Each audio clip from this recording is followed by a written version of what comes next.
Hello दोस्तों, मैं यथार्थ सिंह आप सबका अपने चैनल पे स्वागत करता हूं। तो दोस्तों देखिए, मैं अपने चैनल पे आपको फिज़िक्स पढ़ाने वाला हूं। एनडीए के लिए आपका जो सितंबर का अटेम्प्ट होने वाला है। तो देखिए, आपके एनडीए में 25 क्वेश्चंस आते हैं किसके फिज़िक्स पे, जिसमें ग्रेविटेशन के आते हैं आपके 5 to 4 क्वेश्चंस। ठीक है। तो देखिए, बहुत ही अच्छा टॉप वेटेज ये कवर करता है और ये टॉपिक तो बहुत ही अच्छा है और बहुत आसान टॉपिक है। समझिए, इसका जो स्टैंडर्ड है आपके एग्जाम में आता है ये 10th लेवल का आता है। समझ रहे। बस 11th में आप थोड़ा सा इसको एडवांस पढ़ेंगे, बस इससे ज़्यादा नहीं। और ये इतना इजी रहेगा कि तुम इसमें से 4 से 5 क्वेश्चन में से बड़े आराम से 4 क्वेश्चन या 3 क्वेश्चन बिना गलत किए आराम से कर सकते हो। एक क्वेश्चन तो यार एक्सेप्शन में लेके चल ही रहा हूँ, ठीक है। तो आओ ग्रेविटेशन शुरू करते हैं। तो देखो, ग्रेविटेशन ग्रेविटेशन क्या है, सिंपली ये जो डिफिनेशन लिखी है इसमें लिखा हुआ है ये फोर्स ऑफ अट्रैक्शन है। ग्रेविटेशन क्या है, एक फोर्स ऑफ अट्रैक्शन है जो टू मासेस के बीच लगता है। और ये एक यूनिवर्सल फोर्स है। ये कैसा फोर्स है, एक यूनिवर्सल फोर्स है। अब देखो, यूनिवर्सल फोर्स का पहले मतलब समझो। देखो, यूनिवर्सल वर्ड का मतलब होता है पूरे यूनिवर्स में कोई भी चीज कुछ भी हो, वो चीज सब पे कांस्टेंट रहेगी और वो काम सब करेंगे। वो काम कौन करेंगे, सब करेंगे। तो देखो, यही बोला गया जो तुम्हारा ग्रेविटेशनल फोर्स है वो क्या है, एक यूनिवर्सल फोर्स है। अब चलो इसको थोड़ा समझ लेते हैं। देखो, ये क्या है, तुम्हारी एक बॉडी है। ठीक है, जिस एक बॉडी है जिसका कि क्या था, मास m1 था। और ये तुम्हारी दूसरी बॉडी है जिसका कि मास क्या था, m2 था। ठीक है। अब क्या है, ये बॉडी जो b1 है ये b2 पे क्या लगा रही है, एक फोर्स लगा रही है, इसको अपनी तरफ खींच रही है। सेम काम बॉडी b2 कर रही है, b1 को ये अपनी तरफ फोर्स लगा के इसको अपनी साइड खींच रही है। तो देखो, यहाँ ये जो फोर्सेस लग रहे हैं ना, जो अपनी साइड खींचने का काम कर रहे हैं, इन्हीं को हम लोग क्या बोलते हैं, ग्रेविटेशनल फोर्सेस। इन्हीं को हम लोग क्या बोलते हैं, ग्रेविटेशनल फोर्सेस। और हमें इस चैप्टर में यही पढ़ना है। ठीक है। तो आगे आओ देखते हैं। अब देखो, यहाँ पे क्या बताया गया है कि ये जो तुम्हारा ग्रेविटेशनल फोर्स है ये हर एक पार्टिकल लगाता है और ये क्या करता है, अनदर पार्टिकल को अट्रैक्ट करने की कोशिश करता है। ये क्या करता है, अनदर पार्टिकल को अट्रैक्ट करने की कोशिश करता है। अब देखो, समझाता हूँ। जैसे कि ये तुम्हारा एक बॉडी है, यानी कि चलो एक पार्टिकल है, ये क्या है, दूसरा पार्टिकल है। अब ये जो पार्टिकल m1 मास का है और इस पार्टिकल का मास m2 है, ये क्या है, एक दूसरे को अट्रैक्ट करने की कोशिश कर रहे हैं। ठीक है। ये फोर्स लगा रहा है m2 पे, यानी कि वन फोर्स लगा रहा है 2 पे, और यहाँ पे 2 फोर्स लगा रहा है 1 पे। और इसी को हम लोग क्या बोलते हैं, ग्रेविटेशनल फोर्सेस। समझ गए। तो अब देखो, ग्रेविटेशनल फोर्सेस जो होता है ना तुम्हारा, सेकंड लाइन में आप पढ़ो, ये डायरेक्टली प्रोपोर्शनल होता है किसके, मासेस, यानी कि प्रोडक्ट ऑफ देयर मासेस। यहाँ जो तुम्हारी बॉडीज हैं उनके क्या होता है, प्रोडक्ट पे। डायरेक्टली प्रोपोर्शनल किसको होता है, उनके मासेस के प्रोडक्ट पे। अब देखो, F directly proportional to m1 m2, ये लिख सकते हैं। अब देखो, यहाँ इनवर्सली प्रोपोर्शनल है किसके, square of the distance between them. यानी कि देखो, जो इन दो ऑब्जेक्ट्स के बीच में जो डिस्टेंस है इसके स्क्वायर के। अच्छा, अब एक चीज और ये भी बताओ। देखो, यहाँ इन ऑब्जेक्ट के बीच में डिस्टेंस r है, तो ये डिस्टेंस यहाँ सरफेस से नहीं ली जाती, यानी कि इन ऑब्जेक्ट से सरफेस से नहीं ली जाती, ये इन ऑब्जेक्ट के तुम्हारा सेंटर से ली जाती है। यहाँ डिस्टेंस कहाँ से ली जाती है, इन ऑब्जेक्ट के सेंटर से ली जाती है। यानी कि जो आर डिस्टेंस है तुम कहाँ से ली हो, इन ऑब्जेक्ट के सेंटर से। ठीक है। तो वही चीज कहना है, यहाँ जो तुम्हारा एफ है, एफ तुम्हारा इनवर्सली प्रोपोर्शनल है 1/r²। अब अगर तुम इसको कंक्लूड करोगे, इसको कंक्लूड करने पर क्या आता है, F G directly proportional to m1 m2/r²। ठीक है, इसको कंक्लूड करने पे ये मिलता है। अब अगर इसका एक फॉर्मूला लिखना चाहो, यहाँ प्रोपोर्शनलिटी कांस्टेंट जब हटाते हो तो इसका जो मेन फॉर्मूला तुम्हारा आता है, क्या आता है, F G is equals to. अब देखो, यहाँ पे प्रोपोर्शनलिटी कांस्टेंट हटाओ, ग्रेविटेशनल कांस्टेंट आता है जिसको हम लोग लिखते हैं कैपिटल जी। ठीक है। अब यहाँ लिखते हो m1 m2/r²। ठीक है, ये तुम्हारा क्या आ गया, ग्रेविटेशनल फोर्स का तुम्हारा क्या आ गया, फॉर्मूला हो गया। अच्छा देखो, ये फॉर्मूले पे मैं हैशटैग इसलिए लगा रहा हूँ क्योंकि ये फॉर्मूला बहुत इंपॉर्टेंट है। इस फॉर्मूले से तुम्हारे न्यूमेरिकल भी आ जाते हैं, और इस फॉर्मूले से तुम्हारे वन वर्ड भी आते हैं, और इस फॉर्मूले से तुम्हारे स्टेटमेंट और असर्शन रीजन वाले भी क्वेश्चन आ जाते हैं। इसलिए हमेशा ये फॉर्मूला देखना। और ये जो दो डिफिनेशंस मैंने लिखी है ना, एक ये वाली और एक ये वाली, ठीक है, ये जो दो डिफिनेशंस, इनको तो हमेशा ही दिमाग में बैठा के रखना। ठीक है। आओ अब आगे बढ़ते हैं। अब देखो, यहाँ पे क्या है कि मैंने तुम्हें इस फॉर्मूले में बताया F इज इक्वल्स टू, ये जो एफ जी था यहाँ पे बताया ग्रेविटेशनल कांस्टेंट जी यूज होता है m1 m2/r²। अब देखो, ये जो ग्रेविटेशनल कांस्टेंट रहा है तुम्हारा इस फॉर्मूले, ये जो ग्रेविटेशनल कांस्टेंट रहा है इसकी क्या वैल्यू रहेगी।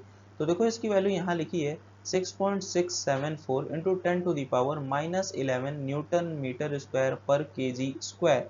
यहाँ पे इसकी ये वैल्यू लिखिए और ये हमेशा कांस्टेंट रहेगी। ये क्या है, तुम्हारी यूनिवर्सल कांस्टेंट वैल्यू है। इसकी यूनिट क्या होगी तुम्हारी, newton metre square KG inverse. अच्छा ठीक है, एक तो तुम्हारी यूनिट हो गई, और दूसरा क्या होता है तुम्हारा डायमेंशनल फॉर्मूला। क्या होता है तुम्हारा डायमेंशनल फॉर्मूला। ठीक है, तो अगर इसका हम डायमेंशनल फॉर्मूला की बात करें, डायमेंशनल फॉर्मूला,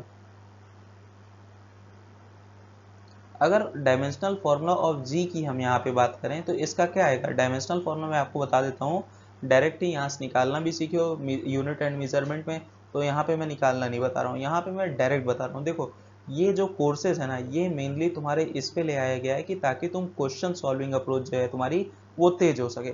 अगर मैं यहाँ पे तुमको डायमेंशनल फार्मूला प्रूफ करवाने लेकर बैठ जाऊंगा तो ये बहुत टाइम टेकिंग हो जाएगा, तुम्हारा भी समय जाएगा फालतू का, और सितंबर इतना पास में ही है, एक ही महीना तो बचा हुआ है। ठीक है, इसलिए मैं यहाँ पे तुमको डायरेक्ट चीज बता रहा हूँ जिसको तुम नोट करो, मेमोराइज करो, जाके अपना एग्जाम दे के आओ। तो यहाँ पे डायरेक्ट डायमेंशनल फॉर्मूला लिखो, m इनवर्स l की पावर 3 t माइनस 2। ये क्या हो गया तुम्हारा dimensional formula of capital G। समझ गए। अब देखो यहाँ बात आती है स्मॉल जी। अब देखो एक चीज तो तुमने देख लिया कैपिटल जी, एक चीज तुमने क्या देखा कैपिटल जी। ठीक है, एक दूसरी चीज हम बता रहे हैं स्मॉल जी। यहाँ इस देखो यहाँ दो जी, पूरे ग्रेविटेशनल में दो जी यूज होते हैं। इन जी का मतलब देखो, ये क्या होता है तुम्हारा फोर्स होता है, ये क्या होता है तुम्हारा ग्रेविटेशनल फोर्स होता है, जो कि कोई भी दो बॉडीज लगाती हैं। कौन लगाती है, कोई भी टू बॉडी, कोई भी कौन लगाती है, टू बॉडी। ठीक है, ये जो तुम्हारा कैपिटल जी होता है इसका मतलब ये होता है। अब देखो स्मॉल जी का क्या मतलब होता है, जब तुम्हारी अर्थ काम करती, अर्थ किसी बॉडी पे तुम्हारा क्या लगाती है, अट्रैक्टिव फोर्स, तो वहां पे क्या लगता है स्मॉल जी। समझ गए, स्मॉल जी वहां पे लगता। अब देखो स्मॉल जी की जो वैल्यू है तुम्हारी कितनी दी हुई है, G M upon R square. जो तुम्हारी स्मॉल जी की वैल्यू कितनी दी है, capital G M upon R square. समझ गए, तो इसको नोट कर लो। अब देखो स्मॉल जी की जो फॉर अर्थ के लिए, अब देखो यहाँ पे क्या है, अर्थ का मास तुम्हारा कांस्टेंट है, जी तुम्हारा कांस्टेंट है, आर कांस्टेंट है। तो जब सबको यहाँ पे रख के इसकी वैल्यू कैलकुलेट की गई तो तुम्हारे स्मॉल जी की वैल्यू कितनी आती है, 9.8 मीटर पर सेकेंड स्क्वायर, या फिर इसको अप्रोक्सीमेटली हम लोग क्या लेते हैं 10 मीटर पर सेकेंड। ठीक है, यहाँ पे सॉरी स्क्वायर नहीं रहेगा, अच्छा रहेगा यहाँ पे क्या होगा स्क्वायर। समझ गए, इतनी आती है। अच्छा अब एक चीज और देख रहे होगे यहाँ मीटर पर सेकेंड स्क्वायर। अच्छा यहाँ एक चीज तुम्हें समझ में आ रहा है कि यहाँ पे क्या दिया हुआ है, डिस्टेंस दिया हुआ है, यहाँ पे टाइम दिया हुआ है। ठीक है, तो ये कुछ हद तक तुम्हारा वो असलरेशन से रिलेट कर सकते हो ना, टाइम का स्क्वायर फिर डिस्टेंस। अच्छा देखो जब ये रहता है मीटर पर सेकेंड, इसका क्या मतलब होता है, वेलोसिटी, फिर इसको सेकंड से डिवाइड कर दो तो क्या आता है, असलरेशन। तो अब देखो यहाँ पे हम लोग इसको इस तरीके से लिख सकते, इसको ये लिख सकते हैं कि नहीं, ये क्या है मीटर पर सेकेंड स्क्वायर, तो ये क्या हो गया तुम्हारा असलरेशन। तो इसीलिए यहाँ पे जो तुम्हारा स्मॉल जी है ना, यहाँ पे जो स्मॉल जी इसको हम लोग क्या बोलते हैं, असलरेशन टुवर्ड्स ग्रेविटी। ठीक है, असलरेशन टुवर्ड्स अर्थ, सॉरी ग्रेविटी नहीं अर्थ, इसको हम लोग क्या बोलते हैं, असलरेशन टुवर्ड्स अर्थ। ठीक है, तो यहाँ इसकी एक डेफिनेशन ये भी लिख सकते हो, ए डबल असलरेशन टुवर्ड्स अर्थ। ठीक है, एक ये भी लिख सकते हो, यहाँ पे क्या लिख सकते हो इसको, असलरेशन टुवर्ड्स अर्थ। अब ठीक है, अब देखो यहाँ पे एक नया चीज दिया गया है कि ये कैसे कैसे वेरी करेगा, मतलब ये कैसे कैसे चेंज होगा। ठीक है, देखो वेरिएशन का क्या मतलब होता है, चेंज। अब ये जो तुम्हारा जी है, ऐसा देखो ये होता क्या है, पहले तो थोड़ा सा मैं समझा देता हूँ। जैसे कि तुम्हारी ये एक अर्थ है, एक नई स्लाइड लेते हैं हम वहां पे समझाते हैं। जैसे देखो ये तुम्हारी क्या है, एक अर्थ है, अब तुम यहाँ पे हो, इसके क्या हो, सरफेस पे हो, और ये क्या है, इसका सेंटर है। ये तुम्हें अपने जी यानी कि किससे अट्रैक्ट कर रही है, जी से। तो यहाँ पे तो तुम्हारा जी लग रहा है, लेकिन अगर कई अलग अलग केसेस बनते हैं, जैसे कि पहला केसेस होता है, ये तुम्हारी अर्थ थी, मैं तुम्हें इस पोजीशन से एच हाइट ऊपर लेकर चला गया, कहाँ लेकर चला गया, एच हाइट ऊपर लेकर चला। अब इसका जो डिस्टेंस है यार वो तो आर है, यहाँ से क्या है, इसका रेडियस क्या है, आर है। तो अब बताओ, इसी को हम लोग बोलते हैं एल्टीट्यूड, जो पीछे अभी स्लाइड में देखे थे एल्टीट्यूड। ठीक है, इसका जो एक देखे थे ना एल्टीट्यूड, एल्टीट्यूड में यही होता है कि हम लोग इसको एक एच हाइट ऊपर लेके चले जाते हैं, ये जो हाइट रहती है एच हाइट ऊपर लेके चले जाते हैं। अब देखो यहाँ होता क्या है, अब यहाँ होता ये है कि ग्रेविटेशनल फील्ड, ग्रेविटेशनल फोर्स जो होता है तुम्हारा वो कम हो जाता है। कैसे होता है, अब यहाँ पे आर है प्लस एच है, आर प्लस एच, मतलब टोटल जो इन दोनों के बीच डिस्टेंस आई वो कितनी आ गई, ये आ गई डिस्टेंस कितनी आ गई, ये आ गई। अगर तुम इसको इस फॉर्मूले में लिखोगे, एफ जी के फॉर्मूले में लिखोगे, तो जी क्या होगा, m1 m2 upon D square. अब यहाँ पे d तुम्हारा क्या हो गया, r प्लस एच। तो देखो जब तुम्हारा d बढ़ा, जब तुम्हारा क्या हुआ, d बढ़ा, तो एफ जी क्या हो जाएगा, वो तो कम हो जाएगा ना, तो यहाँ पे चेंज हो गया। इसी तरीके से असलरेशन टूवर्ड्स ग्रेविटी, यानी कि यहाँ पे पहले क्या था, तुम्हारा g था। अब जब बॉडी को तुम यहाँ पे लेके चले गए, तो यहाँ पे तुम्हारा क्या हो गया, g डैश। तो वही बता रहा हूँ कि अब यहाँ पे g डैश की वैल्यू क्या होती है। देखो जैसे पिछले बताया, पीछे बताया तुम्हारा कि वो वाला डायमेंशनल फॉर्मूला डायरेक्ट बता दी, यहाँ भी तुमको डायरेक्ट बता देता हूँ स्मॉल जी की वैल्यू। ठीक है, यहाँ पे भी तुमको डायरेक्ट बता दे रहा हूँ स्मॉल जी। अब देखो डायरेक्ट अगर तुम स्मॉल जी की यहाँ वैल्यू लिखना चाहोगे, तो जी तुम्हारा जी डैश आता है, मतलब ये चेंज वाला है। ठीक है, ये क्या है, चेंज वाला। Old G 1 minus 2h upon R, समझ गए। ये तुम्हारा किसके लिए आता है, जब तुम h हाइट क्या करोगे, ऊपर लेकर चले जाओगे। ये तुम्हारा किसके लिए आता है, जब तुम h हाइट ऊपर लेकर चले जाओगे ऑब्जेक्ट को। ठीक है, सेम ऐसे ही होता है जब तुम डेप्थ में आते हो। कहाँ आते हो, डेप्थ में। अब जैसे यहाँ पे देखो डेप्थ, ठीक। अब ये क्या है, तुम्हारा डेप्थ का केस। देखो डेप्थ में क्या होता है, देखो ये क्या है, तुम्हारी एक अर्थ है। ठीक, अब तुम यहाँ अर्थ में एक गड्ढा खोद दिए, अर्थ में क्या किए, गड्ढा खोद दिया, और उसका रेडियस यहाँ है, और तुम ले आके अपने आप को कहाँ खड़ा कर लिए, इस पॉइंट पे खड़ा कर लिए, अर्थ के इस पॉइंट पे, समझ गए। तो तुमने अर्थ में गड्ढा क्या, डी डिस्टेंस, डी का खोदा। ठीक है, अर्थ में गड्ढा किसका खोजा, डी का खोदा। फिर उसके बाद देखो यहाँ से यहाँ तक की तो तुम्हारी लेंथ थी वो एक्स हो गई। ठीक है, यहाँ से यहाँ तक की लेंथ क्या हो गई, एक्स हो गई। अब देखो इसमें क्या होता है, यहाँ पे जो तुम्हारी ग्रेविटेशनल फील्ड, जब तुम सरफेस पे थे तो ग्रेविटी कितनी थी, जी थी। अब जब यहाँ पे आओगे तो ग्रेविटी कितनी हो जाएगी, चेंज हो जाएगी। तो यहाँ का जी डैश निकालते हो, कैसे हो तुम, g old 1 minus h upon R. इसका जी कैसे निकालते हो, g old 1 minus h upon R. ठीक है, तो एक ये फॉर्मूला तुम्हारे पास हो गया, एक तुम्हारे पास कौन सा फॉर्मूला हो गया, ये फॉर्मूला हो गया, समझ गए। तो इन दोनों को याद करके रखो, ये दोनों से एग्जाम में डायरेक्ट क्वेश्चन आते हैं। तो जब मैं क्वेश्चन सेशन लूंगा, तो तुम दोनों को इस वाले पे क्वेश्चन भी करवाऊंगा, इन दोनों फॉर्मूले पे। ठीक है, तो आओ आगे बढ़ते हैं। अच्छा देखो एक चीज और था कि जैसे ये तुम्हारी क्या है, अर्थ है, ये क्या है, तुम्हारी अर्थ है, ये तुम खड़े हो। ठीक है भाई, तुम्हारा मास कितना है, 4 kg, तुम्हारा मास कितना है, 4 kg। अगर मैं तुम्हारे बगल ही एक तुम्हारा बड़ा सा कुछ ऐसे पत्थर ले आके रख दूं, जिसका मास कितना रहेगा, 12 kg, कितना रहेगा, 12 kg। अब क्या बताओ, तुम्हारे इसमें स्मॉल जी में चेंज नहीं पड़ेगा, चेंज तो पड़ेगा ना भाई। यहाँ पे यहाँ पे था तो जी कितना था, जी तो तुम्हारा था, क्या था, G M upon R square, ये था तुम्हारा, है ना। अब जब यहाँ पे आओगे, ठीक है, जब यहाँ पे वेट चेंज किए, यहाँ पे क्या किए, वेट,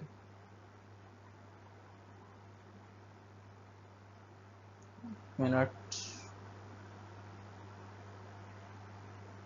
यहाँ पे क्या किए, वेट, यहाँ पे क्या किए, जब तुम वेट चेंज किए, तो तुम्हारा जी था वो भी क्या, तुम्हारा क्या हो जाएगा, चेंज। ठीक है, ये भी क्या हो जाएगा, तुम्हारा एक तरीके से चेंज हो जाएगा। ठीक है, तो अब आगे बढ़ते हैं। ये 3 चेंजेस बता दिए, तुम्हारा जो तुम्हारा स्मॉल जी था वो कैसे कैसे चेंज होता है। पहला तो एल्टीट्यूड से, पहला तो क्या होता है, एल्टीट्यूड से चेंज होता है। दूसरा किससे होता है, डेप्थ से होता है। ठीक है, तीसरा किससे होता है, तुम्हारा मासेस से होता है। किससे होता है, मासेस ऑफ बॉडी। तो ये 3 याद रखना। और इसका जो फॉर्मूला लिखवाया हूँ, क्या लिखवाया हूँ, g dash is equals to g 1 minus 2h upon R.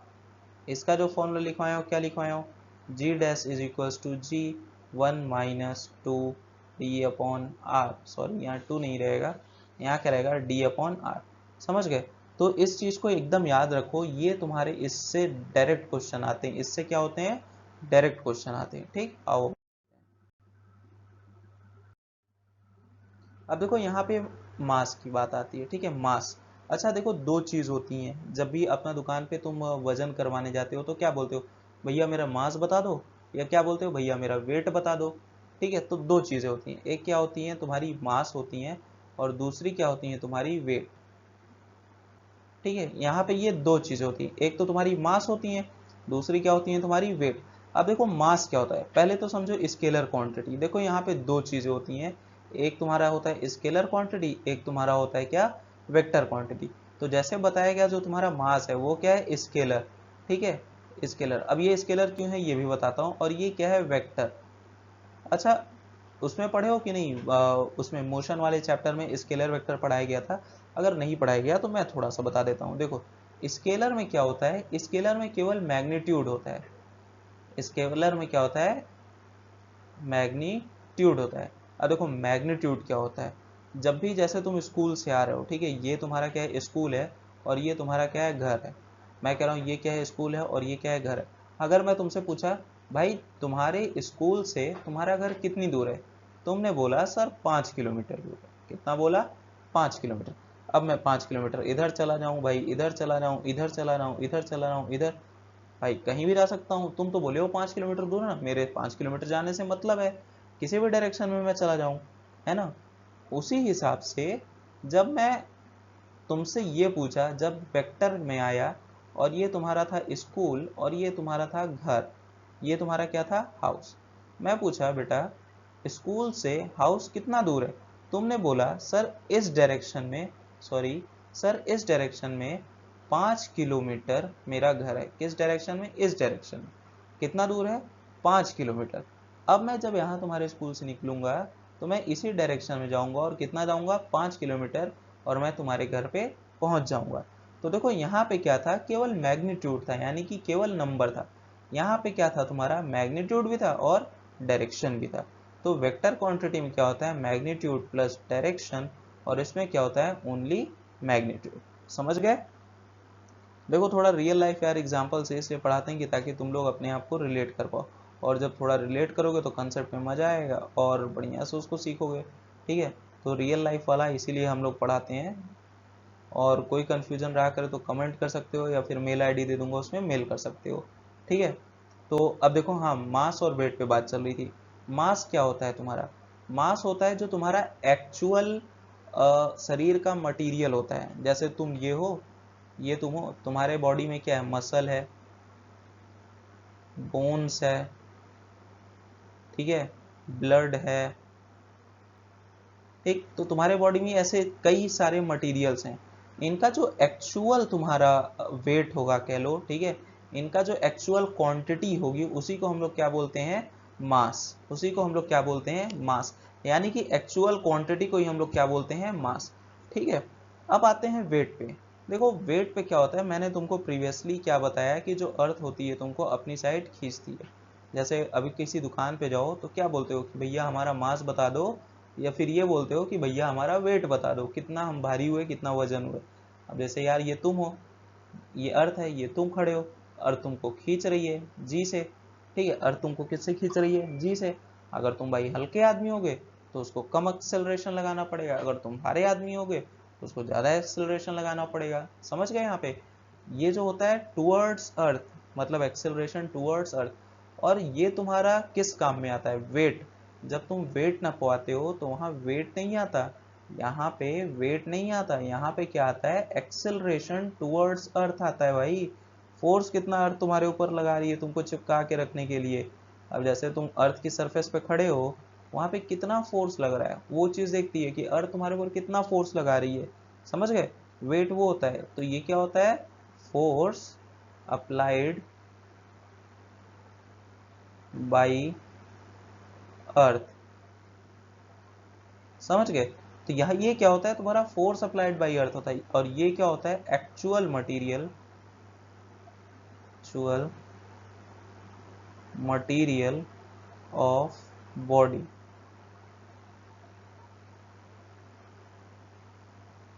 समझ गए, ये क्या होता है, एक्चुअल मटेरियल होता है। तो ये दो चीजें क्लियर हैं, आगे बढ़ते हैं। अच्छा हाँ, अब देखो यार, यहाँ पे तुम्हारी आ गई ऑर्बिटल वेलोसिटी, ठीक है, एस्केप वेलोसिटी, और ये एस्केप वेलोसिटी अर्थ से कांस्टेंट होती है। तो देखो ये जो तीन टॉपिक हैं ये मैं अगली क्लास में पढ़ाऊंगा, और बहुत से टॉपिक हैं इस तरीके से, वो भी मैं अगली क्लास में पढ़ाऊंगा, ठीक है। तो देखो यार किस तरीके से आज, ये तो फर्स्ट लेक्चर था, ये क्या था तुम्हारा, पार्ट 1 था, इसलिए 20 मिनट का ही हुआ, 20 से 25 मिनट का जाएगा, ज़्यादा बड़ा नहीं रहेगा। और देखो फिजिक्स कैसे चलेगी तुम्हारी, फिजिक्स कैसे चलेगी, देखो फिजिक्स में क्या होगा, एक पार्ट तुम्हारा आएगा लेक्चर, एक पार्ट क्या आएगा लेक्चर, और ये लेक्चर कितने पार्ट में आएंगे, मिनिमम 2 पार्ट्स में आएंगे, ठीक है, ये मिनिमम कितने आएंगे 2 पार्ट्स। फिर दूसरा तुम्हारा आएगा प्रैक्टिस, ये तुम्हारा आएगा एक पार्ट में, और इसका जो टाइमिंग रहेगा 1.5 आवर या फिर 2 आवर्स रहेंगे। इसमें हम तुमको 50 क्वेश्चंस करवाएंगे, कितने 50 क्वेश्चंस करवाएंगे, जो कि एनडीए के क्या रहेंगे, पीवाईक्यू रहेंगे, पीवाईक्यू ऑफ एनडीए होगा, और उसका हम लोग तुमको पीडीएफ भी प्रोवाइड कर देंगे, ठीक है, और पीडीएफ तुम्हें दे दूंगा डिस्क्रिप्शन में, वहां से तुम लोग डाउनलोड कर सकते हो। अच्छा ये तो हो गई फिजिक्स की बात। ओके, तो और चीज़, एक चीज़ और देखो, हमारे चैनल पे अभी फिजिक्स और मैथ्स दो सब्जेक्ट तुम्हारे एनडीए के लिए एकदम अच्छे से अवेलेबल हैं। और देखो इस फिजिक्स के वीडियो के बाद तुम्हारा एक मैथ्स का वीडियो आ जाए।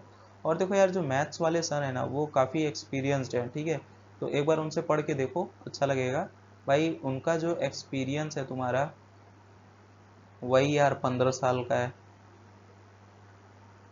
वही 15 साल का है। एक बार उनसे पढ़ के देखो। देखो क्या होता है कि एनडीए वगैरह में यार तुम्हें टाइम ज़्यादा बचाना होता है, ठीक है, तो तुम जितनी ट्रिक्स सीखे रहोगे, जितने टिप्स सीखे रहोगे, वो तुम्हें ज़्यादा काम आएंगी, समझ गए। तो यहाँ पे तुम क्या करो, उनसे ट्रिक्स सीख लो, उनसे ट्रिक्स सीखो, उनसे टिप्स लो, किस तरीके से क्वेश्चंस को जल्दी सॉल्व करें। तो यहाँ से फ़ायदा उठाओ, मैथ्स भी सब्जेक्ट कवर करो, ठीक है, बोलोगे तो हम लोग तुमको बायो भी प्रोवाइड कर देंगे, और हिस्ट्री, ठीक है, यहाँ पे हम लोग तुमको हिस्ट्री प्रोवाइड कर देंगे और बायो, ये ऑन डिमांड है, केवल और केवल ऑन डिमांड। और वैसे तो हम लोग तुमको क्या दे रहे हैं, physics and plus maths, alternate आएंगे इसके लेक्चर्स, इन सब के लेक्चर्स क्या आएंगे, ऑल्टरनेट आएंगे, बट रेगुलर आते रहेंगे, ठीक है। Okay, thank you so much. तो मिलते हैं फिर नेक्स्ट क्लास में, पार्ट टू में आपका मैं ग्रेविटेशन ख़त्म कर दूंगा, और उसके बाद सिर्फ और सिर्फ हम लोग की क्या रह जाएगी, प्रैक्टिस।